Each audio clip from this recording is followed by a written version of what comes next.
안녕하세요, 시청자 여러분. 외교부 소셜 방송 라이브 모파가 이름을 바꾼 후 처음으로 인사드립니다. 네, 오늘은요. 독도법률 자문관으로 계신 정재민 판사님 모시고 아름다운 우리의 섬, 독도에 대한 이야기를 한번 들어보려고 하는데요. 네, 외교부에 파견 근무 중이신 판사님이시자 그리고 독도 인 더 해그라는 소설을 쓰신 소설가이시기도 하니까요. 오늘 어떤 유익한 이야기들 들려주실지 벌써부터 기대가 됩니다. 판사님, 안녕하세요. 네, 안녕하십니까. 네. 네, 판사님이시자 소설가이신데 지금은 외교부에서 근무하고 계신 또 독특한 이력을 갖고 계세요. 네, 독도 문제에 관심을 갖게 된 특별한 계기가 있으세요? 예, 제가 처음 독도 문제에 대해서 관심을 갖게 된 거는 그 법무관 때부터입니다.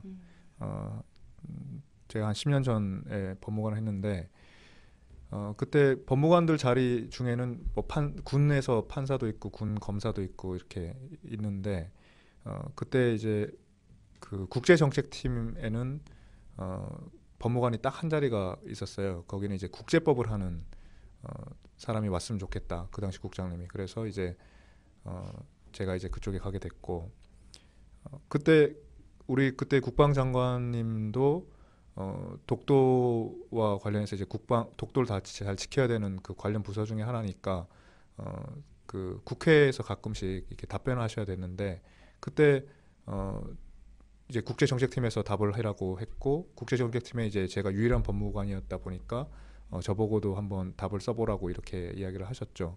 그때 처음으로 이제 공부를 하게 됐습니다. 아, 그럼 판사님 소설은 어떻게 쓰시게 된 건가요? 배우신 적이 있으세요? 예, 그 처음에 독도 인 더 헤이그를 쓴 거는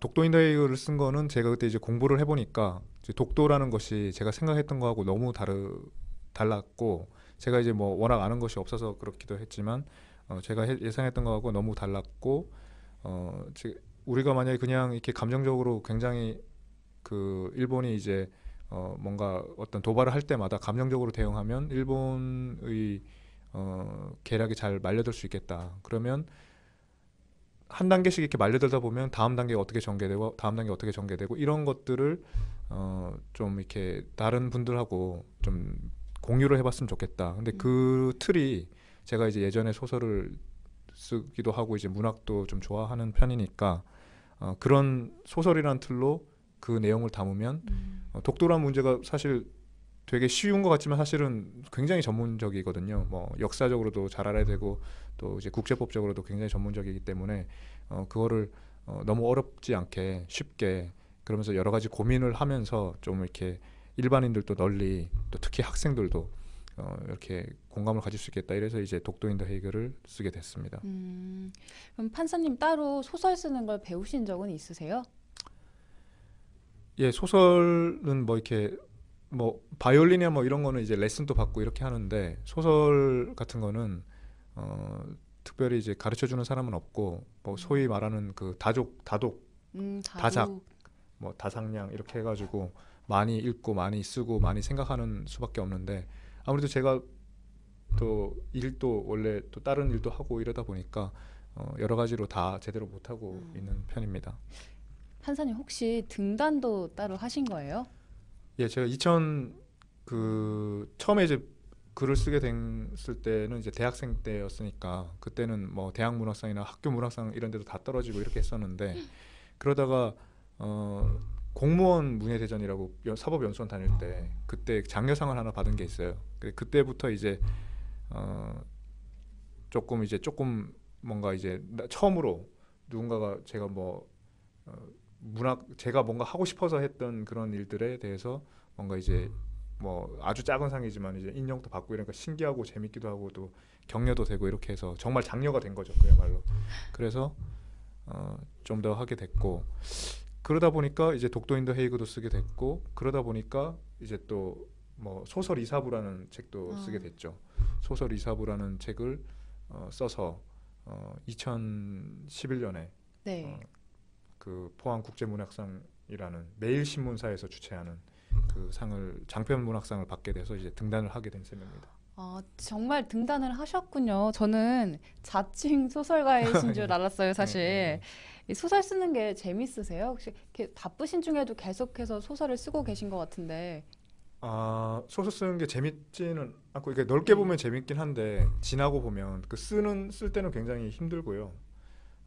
또 이제 뭐 굉장히 잘 쓰고 저 타고난 어떤 재능 있는 사람이야 뭐 술술술술 쓰겠지만 저는 또 그렇지도 못하니까 매번 쓰고 난 뒤에 또 그 다음날 보면 정말 어제 썼던 게 참 다 버리고 싶기도 하고 이렇게 하니까 매번 이렇게 고통의 연속이죠. 저의 못난 저를 봐야 되는 이런 음, 어, 그런데 이제 그 과정이 끝나고 책을 한 권씩 내면 그때 이제 책이라는 게 저도 뭐 일이 있으니까 맨날 그것만 잡고 이렇게 잘 쓸 수는 없잖아요. 그러니까 틈틈이 시간을 내서 투자해서 뭐 독도인도 회의 같으면 거의 6년씩 썼으니까 그래서 그런 책이 하나씩 나오면 어, 무슨 애기 내 자식을 하나 더 있는 것처럼 네.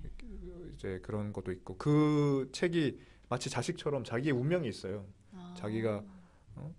그 책이 또 운명을 가지고 자기 운명을 개척해 나가고 그래서 지금 이런 방송 같은 것도 독도 인더 헤이그를 제가 그 10년 전에 썼기 때문에 지금 이렇게 되는 거잖아요. 또 외교부에 오게 된 것도 이제 이렇게 그쵸. 되게 온 거고 그래서 이제 그런 재미 또 책을 통해서 뭔가 이렇게 소통하는 음, 일반 독자들과 소통하고 또 제 자신과도 소통을 하는 거죠. 책을 읽고 또 제가 한참 뒤에 옛날에 썼던 책을 읽으면서 아, 이 시대에 내가 이 시절에 내가 이랬지 이러면서 이게 지금과 나와도 이제 대화도 하고 뭐 이런 류의 참 이렇게 깊은 재미가 있어서 뭐 이렇게 여유가 되면 더 저기 쓰고 싶긴 한데 그게 뭐 쓰고 싶다고 막 이렇게 써지는 게 아니라 여러 가지 일이 있지만 뭐 아무 일이나 있다고 다 그걸 포착해서 쓸 수 있는 게 아니라 그쵸. 뭔가 이제 인연이 돼야 되고 어, 또 시간적인 또 그런 인연이 돼야 되거든요. 그래서 근데 앞으로 뭐 일단 어디까지나 제 본업은 이거는 부업이 아니라 이게 취미라고 생각하기 때문에 네. 어떤 어떻게 인연이 되면 또 쓸 수 있는 거고 인연 안 되면 전혀 못 음. 쓰는 거고 이렇게 생각하고 있습니다. 그렇군요.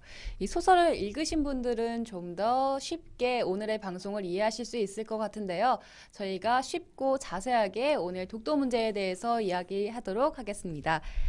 네, 판사님, 이 최근 일본에서 독도를 한국이 불법 점유하고 있다고 소개하는 역사 교과서가 나오고 있고, 또 일본 외무성도 독도 문제를 국제사법재판소에 일방적으로 제소한다고 주장을 해서 한일 관계가 점점 악화되고 있다, 뭐 이런 뉴스를 들었는데요.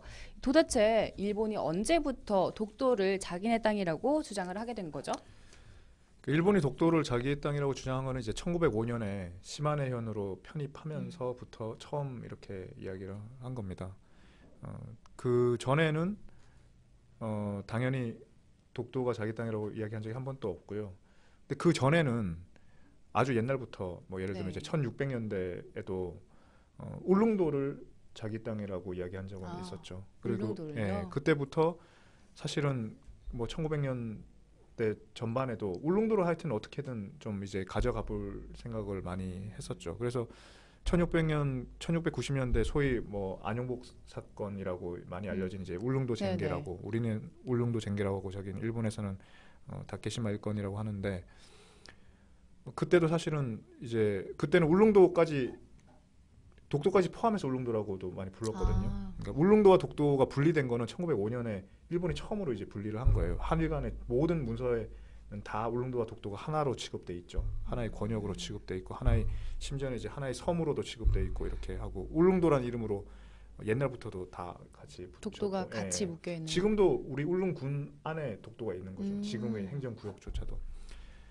근데 이제 그래서 울릉도를 계속 이렇게 그 가지고 싶어 했고 그래서 결국에는 1690년대 그렇게 한국과 일본의 정부 간에 영유권 분쟁이 있었고 그때는 이제 서신을 몇 번 왕래하면서 우리 그 선조들이 지혜롭게 이제 그 문제를 해결을 했죠. 그래서 그렇죠. 서신 몇 번 왕복해서 일본이 이거는 옛날부터 그 옛날부터 울릉도가 조선 땅인 게 맞다 이렇게 하고 이제 일본 어, 사람들 자국민들한테 건너가지 마라 이렇게 이야기를 한 적이 있었죠. 근데 그렇게 한 이후에 이제 1877년 한 200년 후에 태정관이라는 그 일본의 가장 그 이제 권위 있는 그런 국가기관에서 네. 내무성에서부터 올려서 이제 시마네현에서 올리고 내무성에서 또 올리고 태정관에서 이제 최종적으로 울릉도와 독도는 일본과 관계 없다 이렇게 이야기를 또 했었죠. 그러니까 그렇게 했음에도 불구하고 1877년 했음에도 불구하고 뭐 1800년대 말부터 일본 어민들이 우리 울릉도에도 굉장히 많이 왔어요. 그리고 알다시피 이제 러시아와 일본이 서로 한반도를 차지하려고 이제 이렇게 각축을 벌이면서 또 이제 러일 전쟁 그러니까 그 직전에도 울릉도를 또 그러니까 독도도 당연히 포함하지만 울릉도도 서로 이제 그 이권을 가지려고 이렇게 이야기 많이 했었죠. 그 심지어 1902년이나 3년에는 울릉도에 일본인 경찰서도 경찰서까지요? 경찰서까지 이제 일본인들이 거기 한 500명 정도 있었으니까요. 그런 정도로 우리가 항의를 했는데도 이게 그렇게 설치를 하고 이렇게를 할 정도로 울릉도를 굉장히 이제 노렸죠. 근데 그러다가 이제 러일 전쟁을 치르면서 독도를 1905년에 울릉도와 독도를 이제 이렇게 잘라내서 네. 독도를 편입을 한 겁니다. 따로 분리를 해서. 그때 처음으로 독도 영유권을 주장했다고 볼 수 있습니다. 네. 일본의 독도 영토 주장은 정말 끊임없이 되풀이되고 있는 것 같은데요. 여기에 무슨 특별한 이유라도 있을까요? 글쎄 뭐 그 땅을 더 갖고 싶어 하는 뭐 욕심 때문에 그럴 수도 있고 뭐 이유야 엄청 많겠죠. 정치적인 이유도 있고 어떤 분들은 또 우리나라를 옛날에 그 이제 침략했던 것처럼 또 침략하려고 하는 것이다라고도 하기도 하고. 근데 미래는 어떻게 될지 모르는 거니까 각자마다 이제 이해관계가 있지만 저는 이제 법률하는 사람이니까 법률적으로는 분명히 이유가 있는 것 같습니다. 법률적으로는 일본이 만약에 지금 영토 주장을 안 하면 만약에 설사 옛날에 독도가 일본 땅이었다 하더라도 당연히 우리 땅이지만 일본 땅이었다 하더라도 지금 안 하면 네. 한동안 계속 안 하면 우리가 계속 지금 점유를 하고 있기 때문에 국가 권력을 계속 행사하고 있기 때문에 실효적 지배가 인정돼서 우리 땅이 돼 버리는 거죠.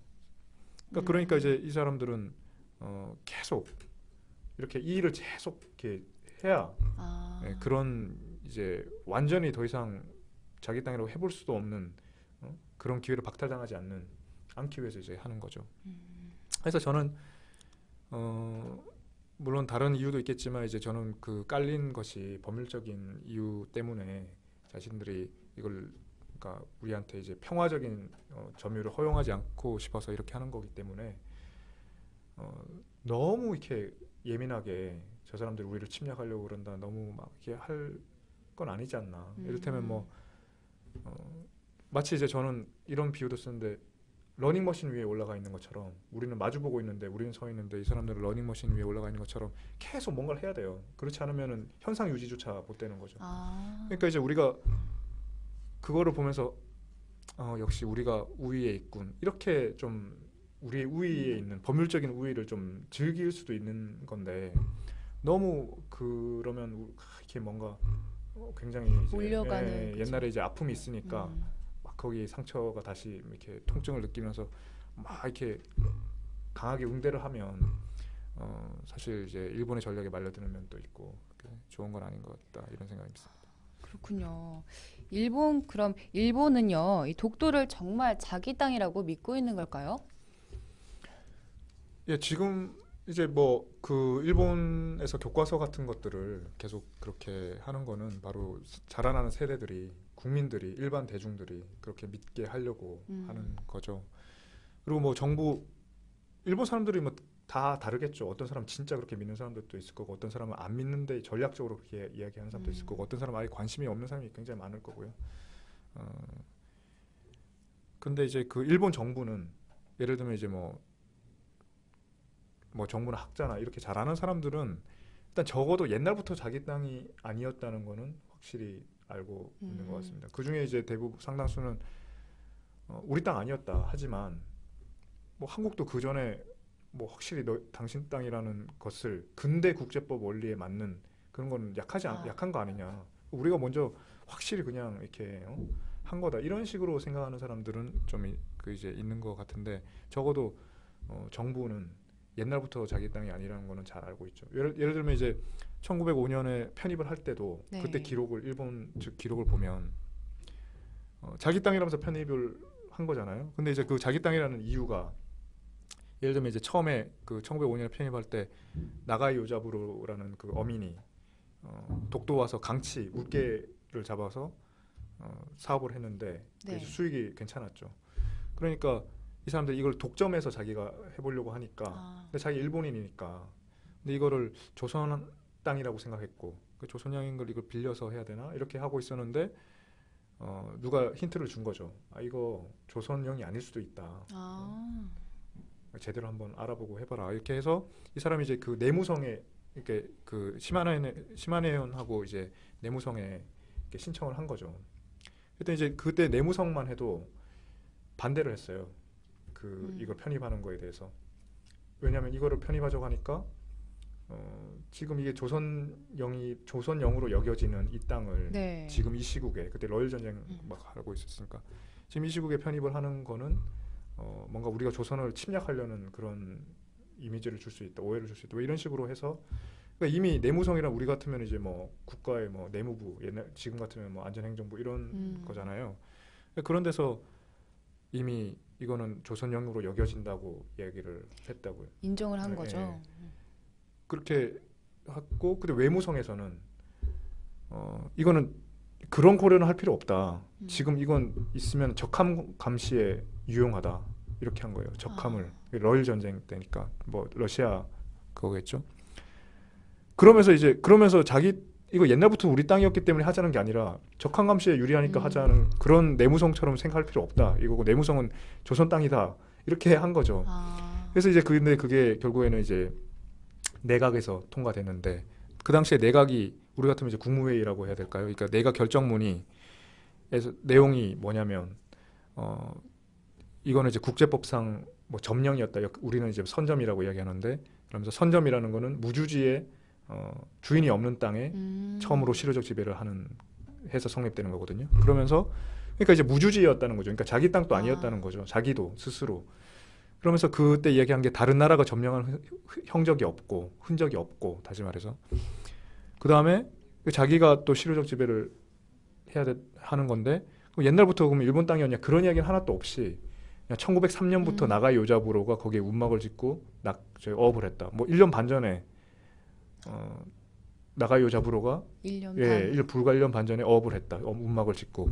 근데 그거밖에 없는 거예요. 그거를 가지고 이제 국무회의 우리 같은 국무회의 내각 결정문에 네. 공식적으로 그렇게 써서 우리 땅에다 이렇게 편입을 한 거죠. 이제부터 우리 땅 뭐 이런 식이네요. 예, 그런데 거기 국가기관도 다 이제 조선 땅이라고 하는데도 그렇게 한 거죠. 그게 이제 기록에 있는 거죠.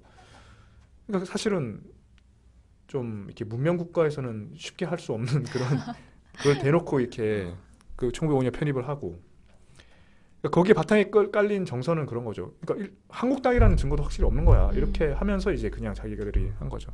그 다음부터는 이제 지금은 아주 옛날부터 17세기부터 자기 땅이었다고 이야기를 하죠. 그렇군요. 일본은 이 독도 말고도 중국이나 러시아와도 영토 문제를 겪고 있는 걸로 알고 있는데요. 이 독도 문제와 비교할 만한 점이 있을까요? 뭐 2차 대전 전후 질서에서 그런 이제 분쟁의 씨앗이 있었다는 점에서는 뭐 유사한 면도 있는데 각각 이제 워낙 다르고요. 좀 뭐 비슷한 점보다는 이제 다른 점이 더 많은 것 같습니다. 네, 그동안 일본의 독도 영유권 주장에 대해서 우리나라는 어떤 대응을 해왔나요? 그동안 우리 정부의 대응에 대해서도 간략하게 설명을 좀 해주세요. 뭐 지금은 이제 그동안에 지금은 네. 뭐 아주 단호하고 엄중하게 대응을 계속 하고 있는 거죠. 한때는 뭐 조용한 외교를 한다고 이야기도 했었는데 지금은 이제 전혀 그런 기조가 없고 아주 이제 강하게 대응을 하고 있는 것 같습니다. 근데 이제 제가 1950년대에는 독도의 해방 직후에 이제 독도에 우리가 경찰이 주둔한 게 54년부터로 알고 있거든요. 이제 네. 근데 그 전에는 이제 독도가 그냥 경찰이 없었죠. 그런데 1953년부터 이럴 때는 우리가 이제 52년에 1월에 평화선을 이렇게 독도까지 포함해서 그으니까 일본이 강력하게 이제 외교적으로 항의를 해오기 시작했거든요. 그 다음 1년 후부터는 53년 이제 한 5월부터 이 사람들이 물리적으로 그냥 독도에 상륙했어요. 아, 그것도, 물리적으로요? 그것도 일본 어민들이 그냥 상륙한 게 아니라 관원들이, 그것도 시마네현 공무원뿐만 아니라 중앙 공무원에 있는 뭐 법무성에 있는 사람들도 막 이렇게 같이 막 와서 이렇게 한 거죠. 그러니까 이를테면 이제 그렇게 한 거는 이제 우리 국제법상 이제 영유권 근거가 소위 뭐 실효적 지배 하는데 뭐 에펙티브 때 뭐 이런 것도 하는데 그게 결국에는 본질은 국가 권력 행사를 얼마나 누가 더 많이 한 실적이 있냐 이런 거거든요. 그러니까 이제 그 공무원들이 와서 네. 순찰도 하고 거기는 와가지고 뭐 이렇게 표석, 뭐 표목 네, 이런 것도 표지판 같은 것들. 이런 뭐 이렇게 세우고 네. 이게 일본 시마네현 거다 또 하고 뭐 이렇게 그 외국인들이 허락 없이 들어오면 뭐 처벌받는다 뭐 이렇게도 하고 거기 있는 주민들한테 여기는 일본 땅이고 여기 마음대로 막 들어오면 일본 경찰한테 잡혀갈 수도 있다 뭐 이런 식으로도 이야기도 하고 그러니까 실제로 그 사람들이 막 들어와서 그렇게 표목도 설치하고 이렇게 했다고요. 그럼 이제 우리도 가만히 있을 수가 없죠. 우리도 그쵸. 가서 그 표목 다 뽑고 우리도 이제 일본 애들을 쫓아내고 강력하게 대응을 했네요. 그러니까 또 일본이 또 와서 또 우리 걸 뽑아내고 자기 걸 또 설치하고 이런 식으로 계속 주고받거니 네. 한 적도 있고 그러니까 지금 그런 일이 있다고 생각해 보세요. 일본이 들어와서 독도에 상륙해서 근데 이제 그때는 그러다 보니까 이제 마침내 뭐 아주 우리가 강하게 대응해야겠다. 그리고 뭐 국회에서나 대중들이나 강력하게 대응하자 이렇게 해서 정부도 합동으로 이제 이렇게 조치를 하면서 뭐 등대도 설치하고 측량도 하고 네. 역사조사도 하고 뭐 이렇게 했다고요. 그러면서 이제 경찰도 이렇게 뭐 상시는 아니었지만 이제 파견도 하고 무장한 경찰을 몇 명 되진 않았지만 그러다 보니까 이제 총도 쏘기도 하고 일본이 총 쏘았다고 또 항의도 공식적으로 하고 우리 해군 또 이제 가기도 하고 지금 그런 상황이 벌어지면 지금은 뭐 그쵸. 역대 최악이라고 맨날 이야기하긴 하는데 그때 훨씬 더 저기 했죠. 근데 그때는 정말 단호하게 했었어야 되는 시점이죠. 왜냐하면 거기를 그냥 그걸 계속 방치하거나 심지어 그냥 묵인을 해버리면 네. 설사 과거에 진짜 우리 땅이지만 그런 일들이 자꾸 쌓이면 우리한테 법적으로도 불리해질 수 있는 거거든요. 그러니까 그때는 강력하게 실효 지배를 강화하고 다시는 이런 짓이 일어나지 않도록 네. 조치할 필요가 강력할 필요가 있었죠. 근데 그러다가 이제 경찰이 이제 우리가 상주하면서 상륙은 잘 못하게 됐어요. 그다음에 경찰이 우리가 계속 있으니까 상륙을 못하게 되는 거죠. 네.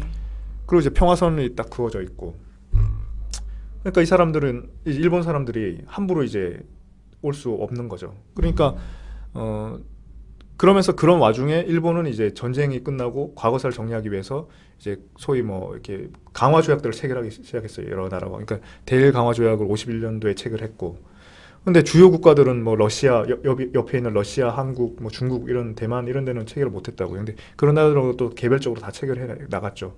근데 한국과는 계속 잘 안 됐어요.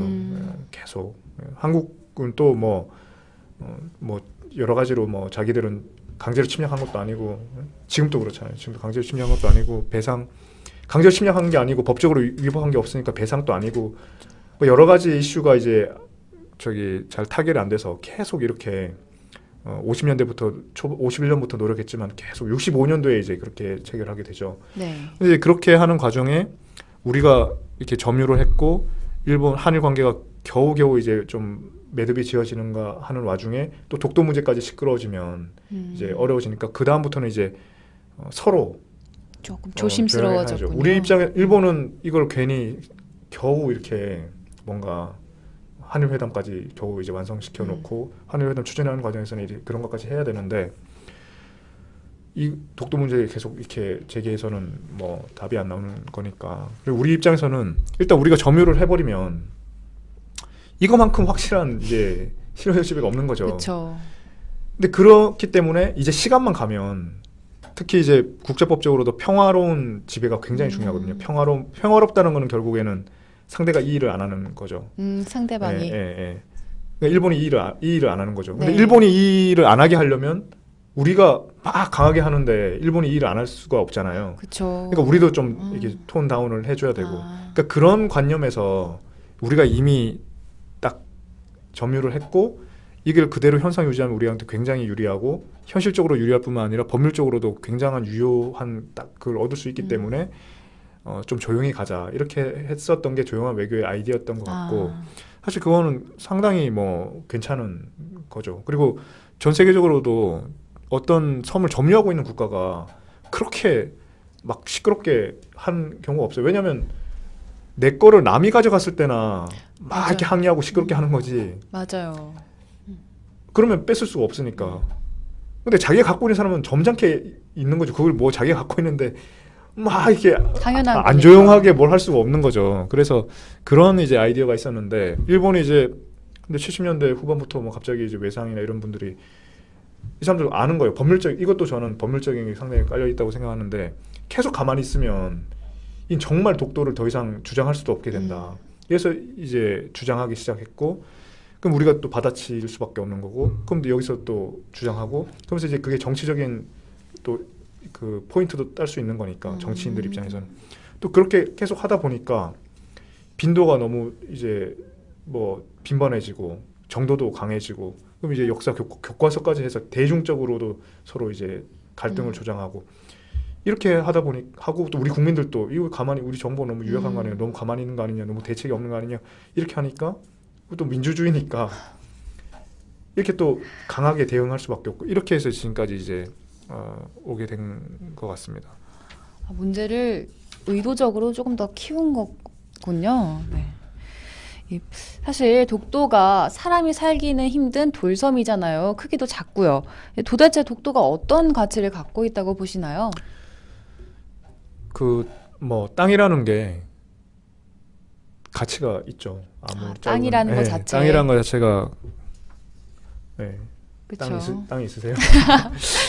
굉장히 큰 가치군요. 땅이라는 게 이제 굉장히 가치가 있고 네.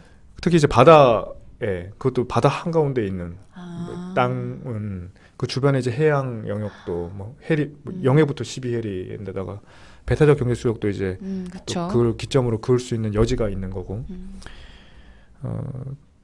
또 이제 뭐 거기에 뭐 바다라는 거는 지금의 가치, 지금도 어마어마한 가치가 있지만 지금의 가치로 평가할 수 없는 미래 가치도 있는 거고 군사 전략적으로도 아주 중요한 가치가 있고 그렇게 하죠. 네, 맞아요.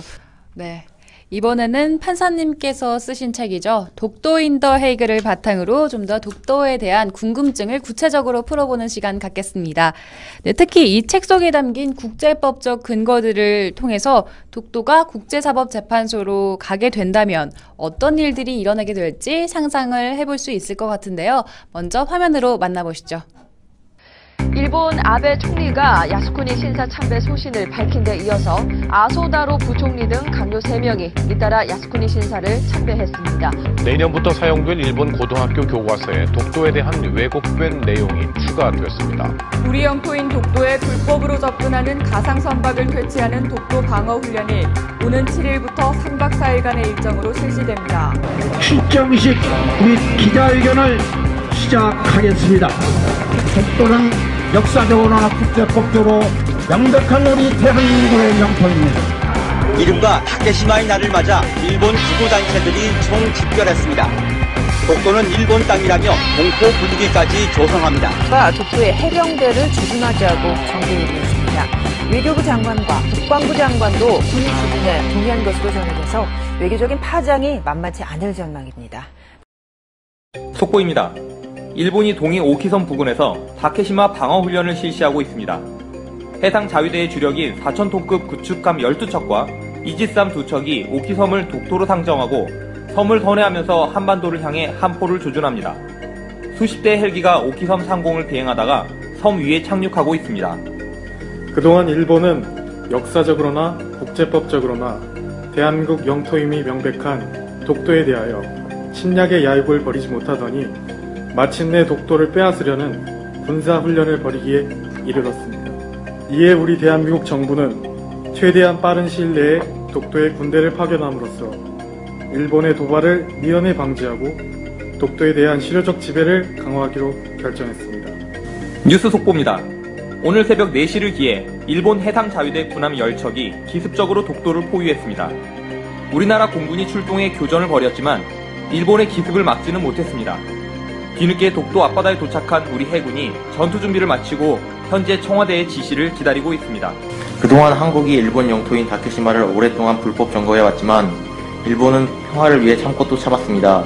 그런데도 한국은 최근 다케시마에서 군사훈련을 확대하고 정부 관료와 국회의원들이 다케시마를 방문하고 급기야 다케시마에 군대를 파견하겠다고 결정했습니다. 일본 영토에 한국 군대를 파견하겠다는 것은 명백히 우리 일본에 대한 선전포고입니다. 이에 우리는 한국이 군대를 파견하기 전 일본을 보호하기 위한 최소한의 방어 조치를 취했습니다. 일본 정부는 오늘 날짜로 유엔 안보리에 이번 다케시마 문제를 해결해 줄 것을 공식적으로 요청하는 바입니다. 유엔 안보리는 일본과 한국에 대해 서로 더 이상의 군사적 조치나 무력 사용을 삼갈 것을 엄중히 요청하면서 다케시마 혹은 독도의 영유권 문제를 국제사법재판소에 회부함으로써 이번 사태를 평화적으로 해결하기를 권고합니다.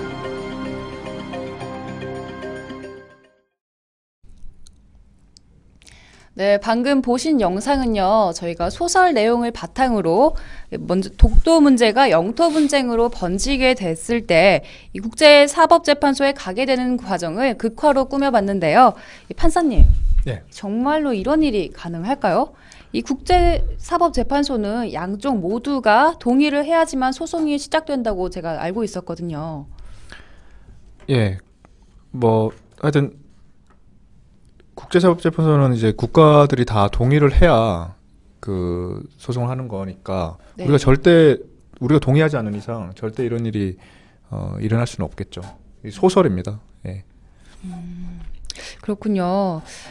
그런데요, 이 독도가 우리 땅이라는 게 역사적으로 확실한데 이 국제사법재판소로 가져가서 확실하게 이겨버리는 게 좋지 않을까요? 뭐 지금 이제 제가 하는 이야기들은 제가 이제 사적인 견해고요. 이 정부의 입장을 꼭 대변하는 건 아니니까 제가 지금 정식 외교부 공무원은 아니니까요.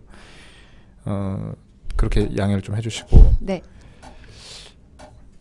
근데 이제 제가 이 소설을 쓴 거는 우리가 결국에는 독도를 소송에 동의하지 않으면 절대 갈 리가 없고 소송을 할 수가 없고 그렇게 한데 우리가 동의를 할까봐 그러면 절대 안 된다고 쓴 그런 걸 이야기하고 싶어서 쓴 소설이거든요. 예, 절대 이렇게 하면 안 된다. 그래서 결국 우리가 동의를 안 하면 안 가죠. 근데 우리가 동의하는 결과가 있을까봐 이 소설을 쓴 거예요. 결국 우리 국민들한테 달린 문제거든요. 우리 그 사회가 굉장히 민주화가 많이 진전됐지 않습니까? 여론의 흐름에 굉장히 민감하다고요. 네.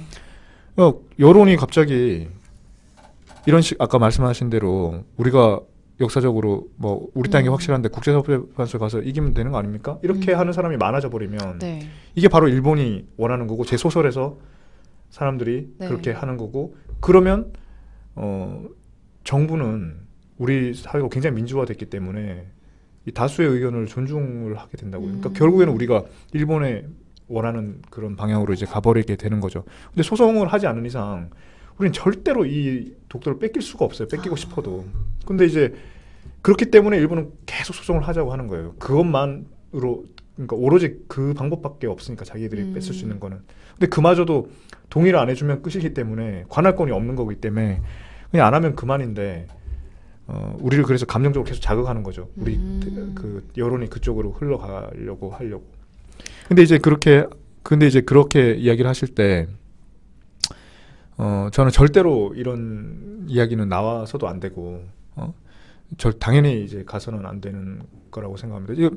이유는 뭐 너무 많죠. 이를테면 이제 소송이라는 거는 내게 딴 사람이 가지고 있을 때 하는 거거든요.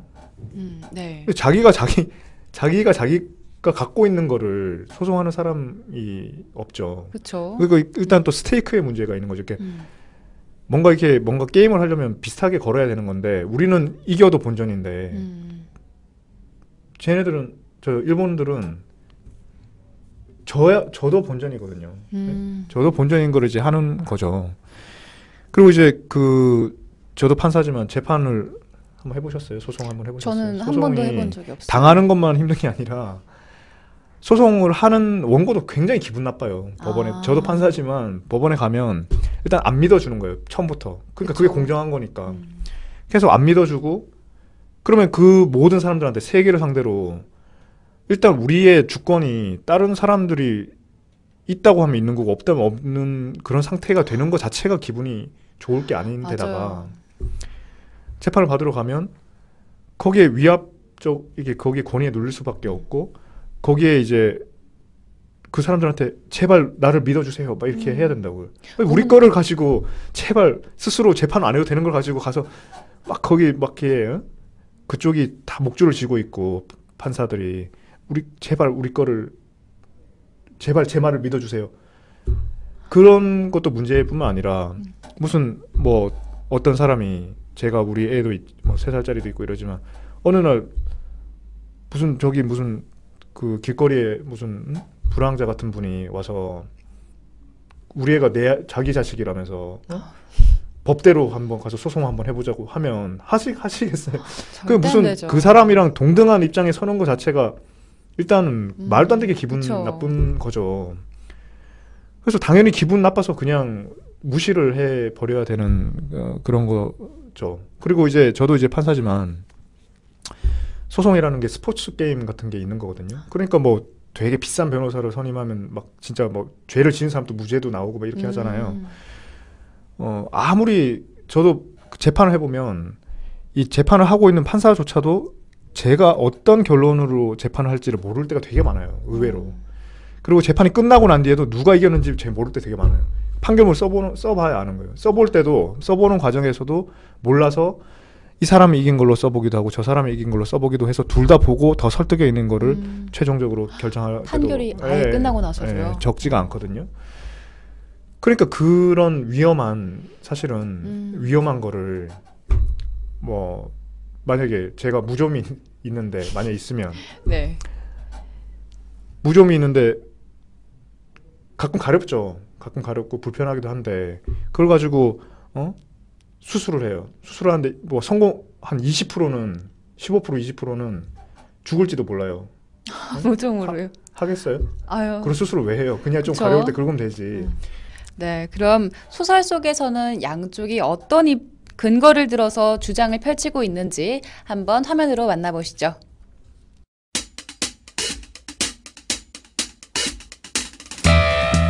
존경하는 재판관님, 저는 이 자리에서 일본의 영토인 다케시마에 대해 말씀드리게 된 것을 무한한 영광으로 생각합니다. 에도 막부는 1618년 도토리번 주민인 오야 가문과 무라카와 가문에게 울릉도 도의 면허를 발급해 주었습니다. 그 이후로 두 가문은 약 70년 동안 교대로 매년 울릉도에서 전복을 채취하고 강치라고 불리는 바다새들을 포획하고 대나무를 벌채해 왔습니다.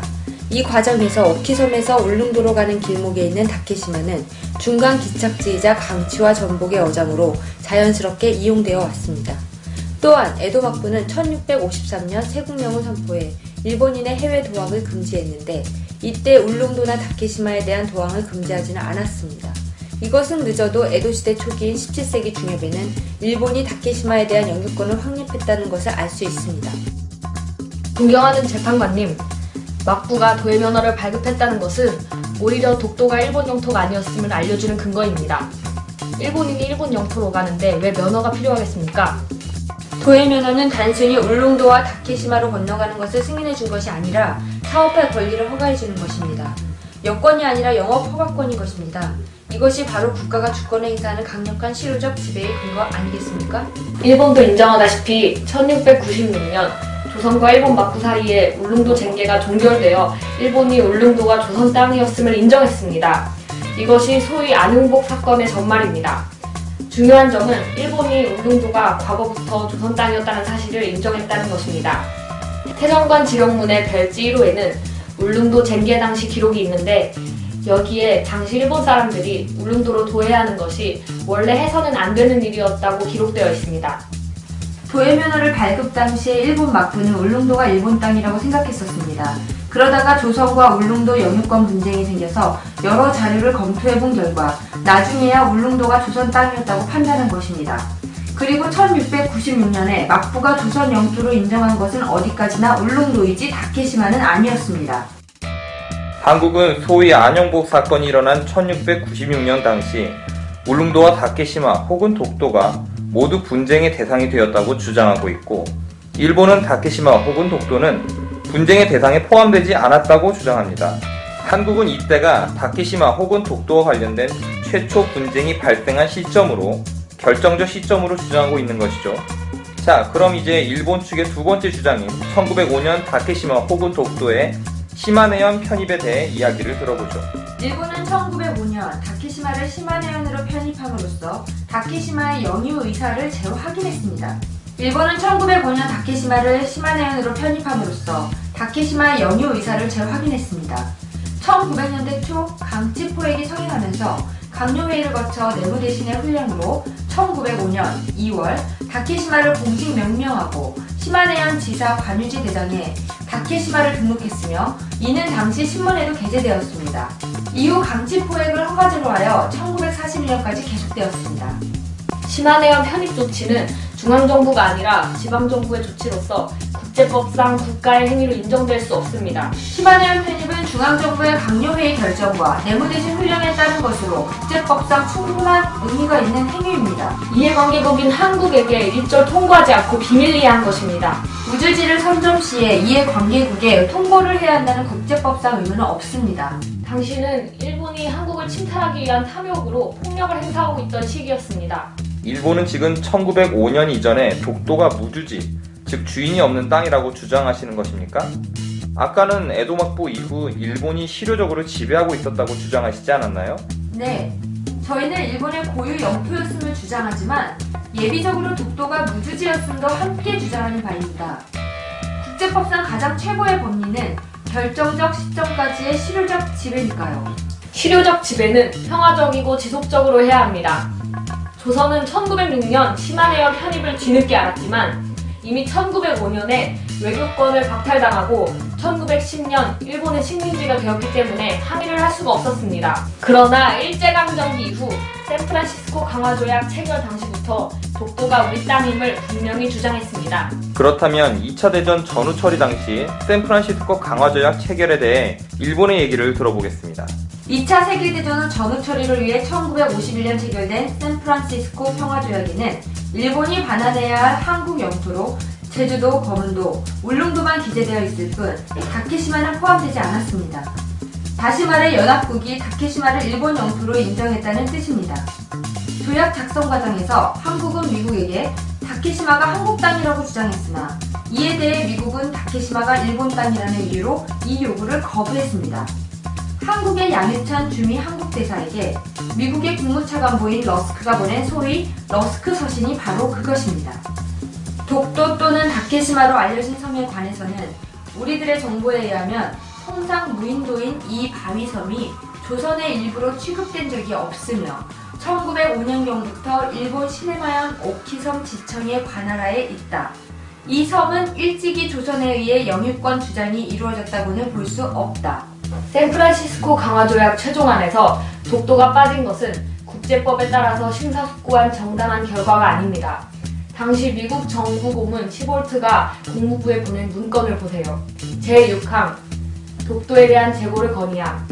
이 섬에 기상 관측소와 레이더 기지를 설치하는 안보적 고려가 바람직할 것임. 이것은 마치 오키나와를 일본 영토로 인정해주는 것을 조건으로 미국이 오키나와를 군사기지로 사용하기로 양국이 밀약을 체결한 사실을 연상시킵니다.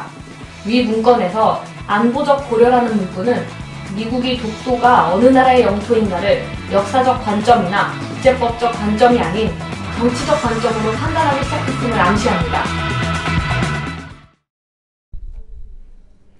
네, 영상을 지금 살펴봤는데요. 판사님, 영상 속에서 보니까요. 판사가 한 명이던데요. 판사가 실제로 국제사법재판소에서도 한 명인가요?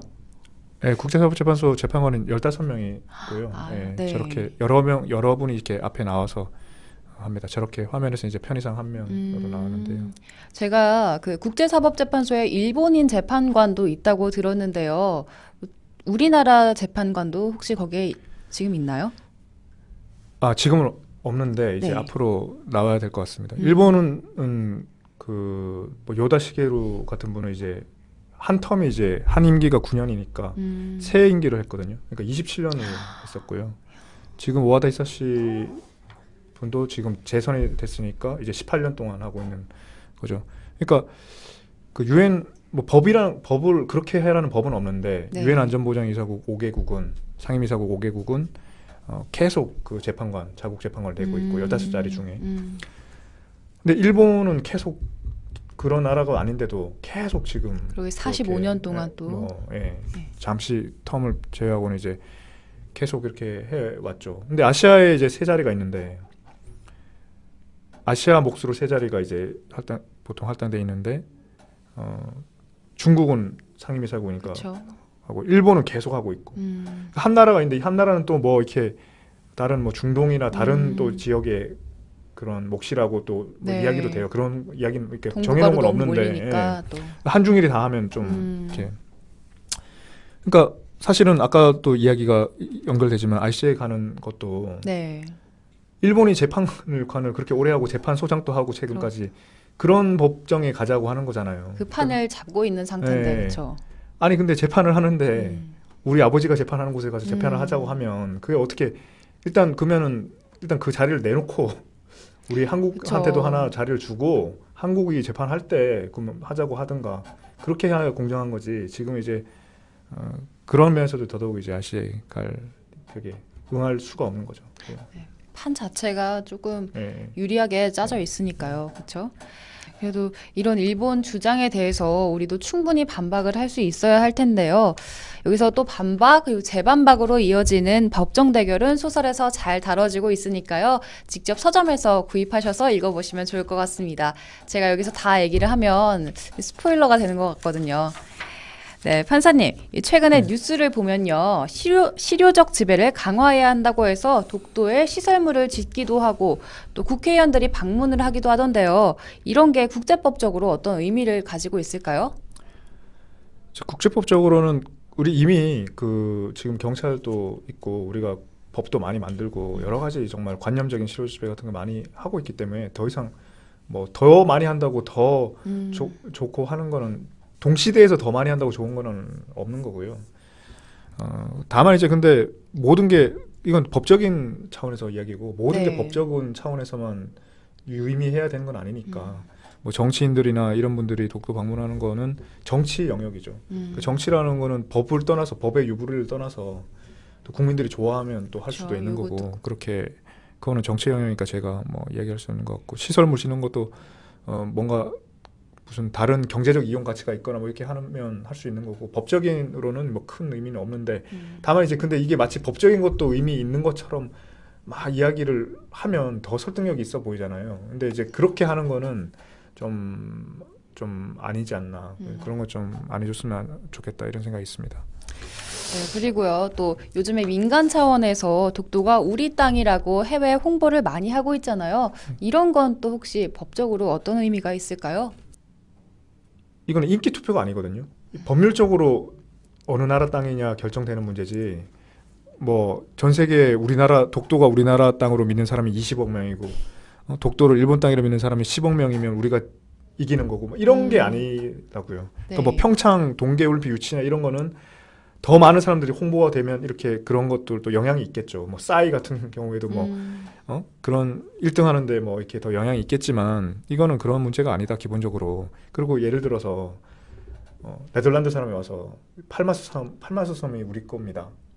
미국 땅이 아니라 우리 겁니다. 이렇게 이야기하면 근데 우리야 독도가 너무 중요하고 이렇게 하지만 그게 이제 쉽지 않고 굉장히 전문가들, 학자들한테 이제 홍보할 필요가 있겠죠. 그 사람들이 논문을 어떻게 쓰느냐에 따라서 또 나중에 파장도 커질 수도 있고 이렇게 하기 때문에 이제 그렇게 좀 전략적으로 하는 거지. 일반 사람들한테 전부 다 뭐 이렇게 무슨 이렇게 전단지 뿌리듯이 이렇게 하는 거는 지혜로운 건 아니고 다만 우리 젊은 분들이 이제 이 독도라는 이슈가 굉장히 복합적이잖아요. 그러니까 국제적인 문제도 있고 국내적인 것도 있고 민족 정서라는 것도 있고 우리가 100년 전만 해도 정말 비참한 그 상황을 많이 당했거든요.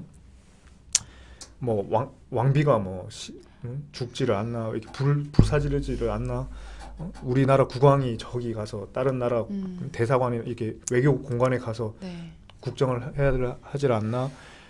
하여튼 그런 것들이 불과 100년 전이었다. 그러니까 그런 유의 역사들, 국제법, 또 국제적인 시각, 국제 정치, 아까 이런 모든 것들을 우리 젊은이들이 사실은 되게 소홀히 할 수 있잖아요. 그러니까 역사에 재미없고 지루한 거다.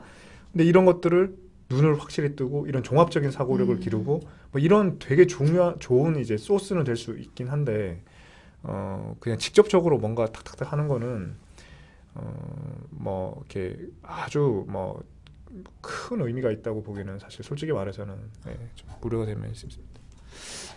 네, 이 소설에서 주인공들이 가락국기를 찾기 위해서 모험을 벌이고 또 그게 독도를 우리나라 땅이라고 주장할 수 있는 결정적인 증거라고 생각을 하잖아요. 이 판사님은 실제로 이런 고문서를 발견해서 독도가 우리 땅이라는 결정적인 증거를 찾아내는 일들이 실제로 가능하다고 생각을 하시나요? 예, 제가 소설에서 이제 그렇게 설정한 뭐 여러 가지 이유가 있는데 충분히 있다고 생각합니다. 예를 들면 이제 우리가 안용복 사건과 관련해서 되게 중요한 각서 같은 것도 2005년에 발견됐거든요, 일본에서. 그리고 이제 태정관 지령, 아까 말했던 아주 중요한 것도 1980년대에 발견된 거예요. 천마총 이런 거, 신라 역사가 뭐 1000년 전, 그런 거라고 해서 도저히 뭐 없을 것 같지만 천마총이 발견된 게 불과 40년 전이거든요. 그래서 우리가 뭔가 찾기 쉬운 건 분명히 아니지만 의식하고 노력하면 되게 중요한 문서를 찾아낼 수 있어요. 1970년대에도 또 송병기 교수님께서 또 심흥택 보고서 같은 되게 심흥택 보고서에 관련된 의정부 지령 같은 굉장히 중요한 거를 또 발견하시고 하셨다고요. 그러니까 굉장히 노력하고 신경 쓰면 분명히 결실이 있고 제가 아까 말했듯이 뭐 이렇게 우리 젊은 분들이 독도를 사랑하는 분들이 어떻게 해야 되나요? 하는데 이런 역사학이나 국제법, 국제공법 같은 거는 그런 공부를 하는 거죠. 이런 사료도 발굴하고 이런 게 훨씬 더 실질적인 거죠. 근데 이제 지금 이제 우리 젊은 분들이 뭐 이렇게 인기의 과 뭐 이런 거 다 의사하고 뭐 이러잖아요. 그러니까 그거 말고 인기가 없어 보이지만 굉장히 중요하고 값어치 있는 그런 일을 하는 것이 꼭 독도가 직접적인 관련이 없다 하더라도 나라를 위해서, 본인을 위해서 진짜 그게 좋은 거라고 생각하지.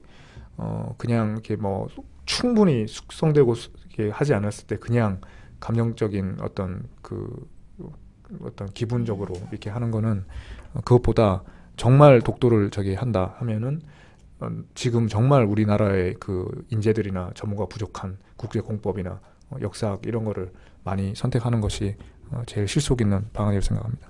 네, 신중한 접근이 필요한 것 같습니다. 네, 지금까지 그 소설을 통해서 독도 문제에 대해서 한번 살펴봤고요. 이제 이런 상황에서 우리가 어떤 노력을 기울여야 하고 또 어떻게 대응 방안을 마련하고 있는지 판사님께서 설명을 좀 해주시겠어요? 네, 우리 그 정부에서도 제가 이제 정부를 대표하는 사람은 아니지만 정부에서도 굉장히 많은 노력을 하고 있습니다. 뭐 독도라는 것이 아주 중요한, 외교부에서도 굉장히 중요한 이슈이기 때문에 국민들이 뭘 원하는지에 대해서 계속 이렇게 저희 고민을 하고 그것과 어떤 원칙적인 면과 어떻게 또 같이 갈 수 있는지도 굉장히 고민을 많이 하고 그렇게 하고 있죠. 근데 이제 근데 기본적인 거는 저는 무엇보다도 외교부도 마찬가지고 이제 논리 강화. 논리 강화. 네. 뭐 흔히 독도에 대해서 공부 좀 하셨던 분들은 1950년대 우리가 한일 간에 막 이렇게 공방을 하면서 나왔던 논리들에서 더 이상 진전될 것이 없다. 이렇게 말 많이 하거든요. 근데 제가 재판 또 하지만 국내 재판만 해도 다 그냥 더 이상 좋은 그 법률 서면이 나올 수 없을 것 같지만 그걸 다시 다 쓰면 또 좋아져요. 또 쓰면 또 좋아지고. 그러니까 지금 이런 논리도 물론 획기적인 거를 지금 뭐 완전히 뭐 새롭게 모든 거를 일본을 완전히 더 이상 말 못하게 하는 획기적인 걸 발견하고 이런 거를 기대하면 안 되고 지금 있는 걸 조금 더 낫게, 조금 더 낫게, 조금 더 낫게, 조금 더 플러스하고 지금 또 판례도 계속 나오잖아요. 그 중에서 우리가 계속 연구해서 분명히 취할 게 있어요. 아직도 계속 연구하고 취하고. 근데 판례가 뭐 100페이지씩 되니까 그걸 다 꼼꼼하게 학자들조차도 다 연구한 사람이 다 연구하는 게 아니거든요. 그러니까 섣불리 그냥 더 이상 할 거 없습니다 이렇게 하는 거는 나는 좋은 모습은 아닌 것 같고, 그런 임무를 다른 데도 다 같이 하지만 또 외교부도 더 신경을 써서 근데 외교부 너무 바쁘죠. 해야 될 게 너무 많고 또 국민들은 또 이제 뭐 여러 가지 홍보도 많이 해라고 막 하고 이렇게 하니까 아무래도 가만히 앉아서 연구를 하고 이렇게 하는 것도 하면서도 저기 또 세계적으로 나가서 또 홍보도 하고 어떻게 다 한 사람이 어떻게 그걸 다 할 수 있겠어요. 근데 이제 제일 기초는 저는 이제 홍보 이전에 논리를 강화하는 거라고 생각합니다. 그러니까 논리를 강화해 놓으면 저기 관심 있는 사람이 어느 순간 생기면 우리를 찾으면 뭐 홈페이지를 들여다보거나 찾으면 독도가 한국 땅인 것 같네 이렇게 하는 게 저는 이제 더 좋은 거라 이렇게 그게 더 제일 홍보의 지름길이라고도 생각합니다. 가장 기본적인 차원이기도 하죠. 네, 일본은 독도 문제에 대해서 얼마나 연구를 하고 또 준비를 해오고 있나요? 이 국제사법재판소에서 그 일본인 전문가가 있다고 아까 말씀을 하셨는데 재판관이 있다고 말씀하셨는데 우리나라 재판관은 또 얼마나 되죠? 뭐 국제사법재판소만 국제재판은 있는 법원인 건 아니고 이제 뭐 그 국제해양법재판소에도 이제 우리나라 재판관이 또 계시고 또 재판관만 전문가가 아니니까 학자들도 국제법 하는 분들 역사하시는 분들도 또 이제 다 전문가가 되는데 아무래도 그 일본이 인구도 많고 국제법 전통도 더 강하고 또 그러다 보니까 또 일본은 이제 국제법이 되게 왜냐하면 자기들이 이제 패전을 했었고 패전을 해서 회복하는 과정에서 자기들이 이제 국제법을 이용해서 많이 이득을 취했다고요. 이렇게 그리고 지금 독도 문제도 마찬가지예요. 옛날에는 패전 직후에는 미국에 울릉도까지 자기 땅이란 팜플렛 만들어서 막 보낼 정도로 그게 또 통했어요. 그 독도 문제에서도 사실은. 그럴 정도로 이제 그래서 재미를 많이 본 거죠. 속된 말로.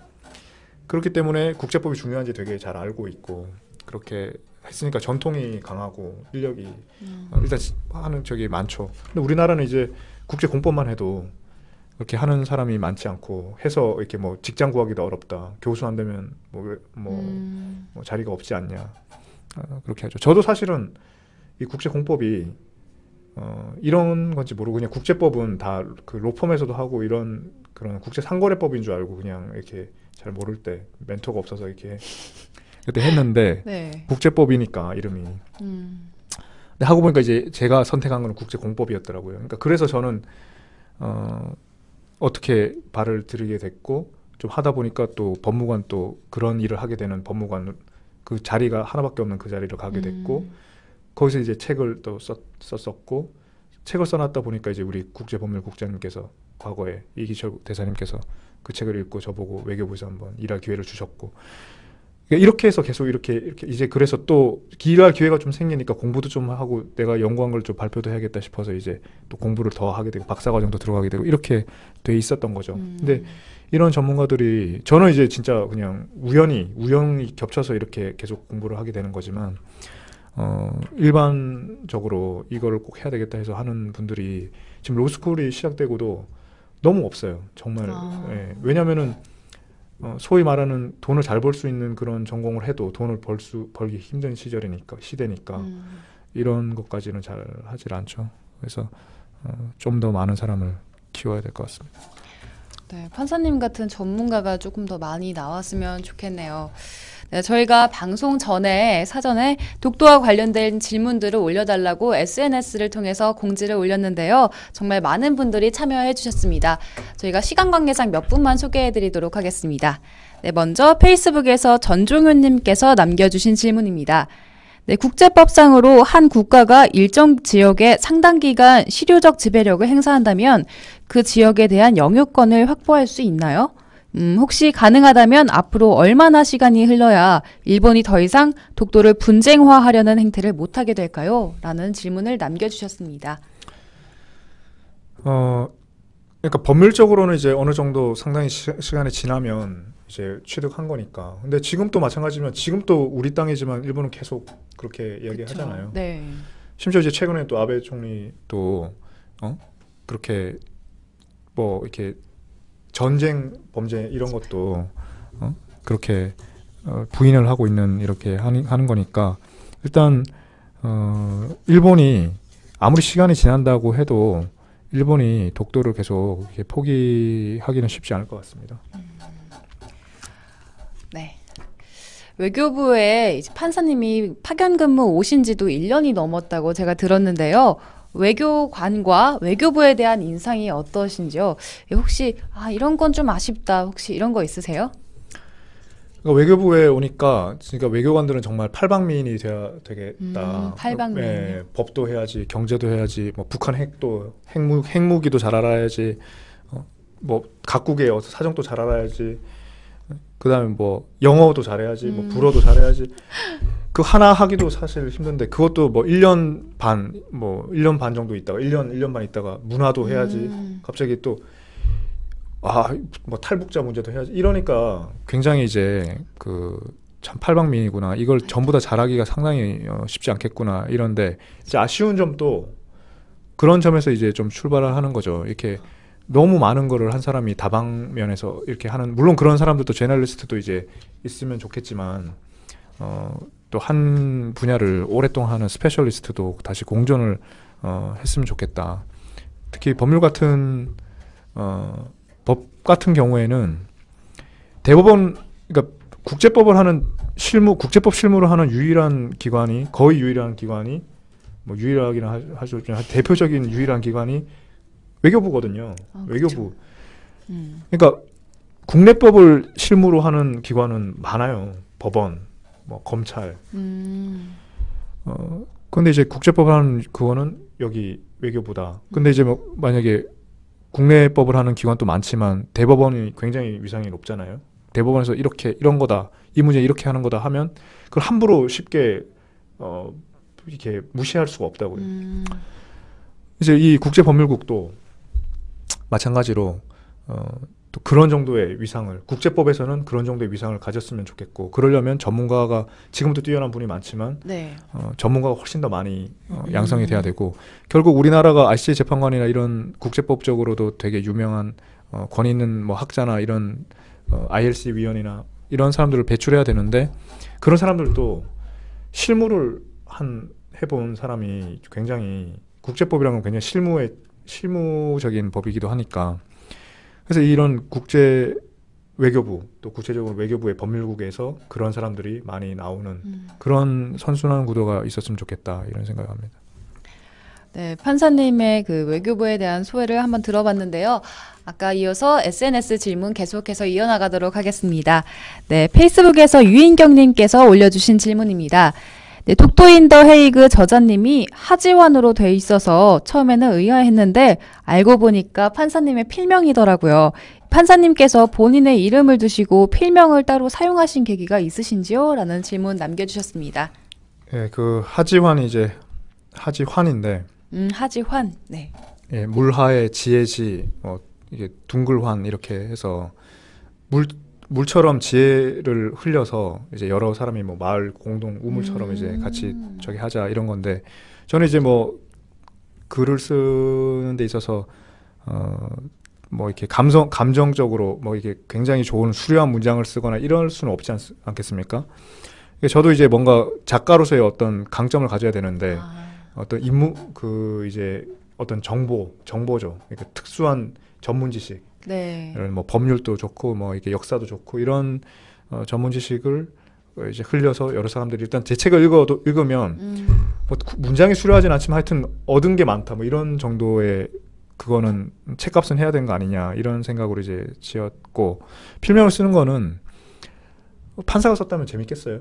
사람 보겠습니까? 그러니까 이제, 그리고 또 저는 또 다른 좀 아이덴티티를 좀 하나의 아이덴티티로만 살고 싶지 않고 또 다른 아이덴티티를 갖고 싶기도 하고, 또 뭐 그런 의도로 만들었습니다.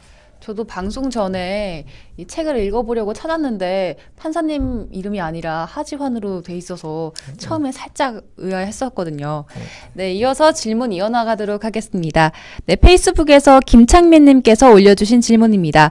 일반 대학생을 비롯한 국민들이 독도를 한국 땅이라고 홍보하는데 그게 실제적으로 얼마나 효과를 거두는지 궁금합니다. 아까 답변해 주셨던 거랑 좀 겹치는 부분이 있네요. 네. 그러면 네, 이어서 미투데이에서 커피우유님께서 올려주신 질문입니다. 네, 서경덕 교수님은 일본 우익단체들에게 협박 메일이나 우편을 많이 받는다고 하시는데요. 판사님은 혹시 그런 거 받아보신 적 있나요? 라고 질문 올려주셨습니다. 저는 뭐 서경덕 그 교수처럼 뭐 유명하지 않아서 전혀 이제 협박 메일이나 우편을 받은 적 없고, 재판 당사자한테는 제가 협박을 받은 적도 있죠. 아, 당사자한테요? 근데 이제 가끔 독도와 관련해서는 일본인이 한국말로 쓰는 인터넷에 뭐 이자라고 이렇게 판사님이 이자라고 이자는 이렇게 말했다고 이렇게 쓴 적은 있는 것 같습니다. 아, 이게 조금 판사님이 더 유명해지셔서 협박도 받고 조금 받으면 좋기도 하겠는데요. 네, 이어서 외교부 파견에 이제 판사님께서 1년을 더 파견 근무를 신청하셨다고 들었는데요. 앞으로의 계획은 어떻게 되시나요? 예, 이제 제가 1년을 처음에 기약하고 왔다가 이제 1년 더 있게 됐죠. 1년 더 있게 됐고, 이제는 이제 이제 8월까지 있는데 별다른 사정이 없으면 이제 제가 그 가정법원에서 왔거든요. 이혼 재판을 하다가 이제 다시 이제 돌아가서 이혼 재판을 해야 되고, 이제 국제법 관련해서는 제가 2년 동안 여기 와서 참 여기 외교부와 법원이 배려해준 덕분에 국제법 공부를 참 재밌게 많이 했고, 특히 외교부에는 그냥 공부만 하는 곳이 아니라 뭐 실제로 이제 국제법이 돌아가는 거를 볼 수 있는 아주 참 저한테는 그 좋은 기회고 영광스러운 기회였는데, 아까도 말했다시피 이제 판사나 이런 국내 변호사는 이 국제법을 써먹을 수가 없어요. 또 판사로 돌아가면 또 뭐 업무가 워낙 좀 매날 밤 야근을 하고 이렇게 해야 되기 때문에 앞으로의 계획은 저도 모르겠습니다. 근데 옛날처럼 네. 저도 생각지 못하게 2년이 되면 또 국제법을 공부하고 국제법을 쓸 수 있는 그런 기회가 올 것도 같고, 그러면 좋을 것 같습니다. 네, 마지막으로 독도 법률 자문관으로서 근무해 오시면서 앞으로 외교부가 독도 문제에 대해서 어떻게 대응해야 되는지, 어떻게 대응해야 한다고 생각하시는지 한 말씀 해주시죠. 예, 아까도 말씀드렸다시피 이제 국민들의 그런 원하는 것을 잘 반영을 하면서도 제일 근본은 특히 이제 뭐 외교부 안에도 여러 가지 그게 있잖아요. 이제 뭐 이렇게 정치를 해야 되는, 일본과 정치를 해야 되는 부서가 있는가 하면 이제 또 법률을 해야 되는 부서가 있고, 근데 저는 법률 부서는 제일 기본이 법률적인 그런 논리를 강화하는 것이라고 생각합니다. 그래서 그거를 아까도 말했다시피 계속 더 개선하고 더 개선하면 항상 할 게 많거든요. 이게 굉장히 방대한 양의 논리 구조이기 때문에. 그렇고 우리도 이제 그냥 적극적으로 외교부의 수준이 상당히 역량이 강할 수 있기 때문에 학회에 또 뭔가 발표도 해보고 거기에서 또 반응도 받고, 그래서 자신이 더 생기면 또 국제적으로도 또 국제적인 학회도 한번 글도 내보고, 그래서 또 자신이 생기면 그걸 또 뭐 정부의 논리에 또 플러스 시키고, 또 그것이 뭐 조금 부분적이지만 또 홈페이지도 반영되고, 그러면 또 국민들이 칭찬해주고, 논리를 강화하는데 국민들이 당연히 격려를 해줄 수밖에 없거든요. 그렇죠. 그러니까 그런 위주로 좀 갔으면 좋겠다, 이런 생각이 있습니다. 네, 감사합니다. 네, 지금까지 독도법률자문관 정재민 판사님을 모시고 우리 땅 독도에 대해서 이야기를 들어봤는데요. 여러분 어떠신가요? 궁금증이 좀 풀리셨나요? 지금 이제 여러분들의 많은 응원과 관심, 그리고 차분한 상황 판단이 그 어느 때보다도 필요한 시점인 것 같습니다. 네, 오늘 방송은 유스트림 홈페이지에서 외교부를 검색하시거나 외교부 SNS를 통해서 다시 보실 수 있습니다. 네, 저희는 5월 달에 외교부 SNS, 저희는 5월에 외교부 서포터즈 프렌즈 오브 모파와 함께하는 청년 한국외교의 길을 묻다를 통해서 다시 찾아뵙겠습니다. 네, 판사님 오늘 나와주셔서 정말 감사드리고요. 앞으로도 많은 활동 부탁드립니다. 네, 고맙습니다. 네, 여러분 다음 시간에 다시 뵙겠습니다. 안녕히 계세요.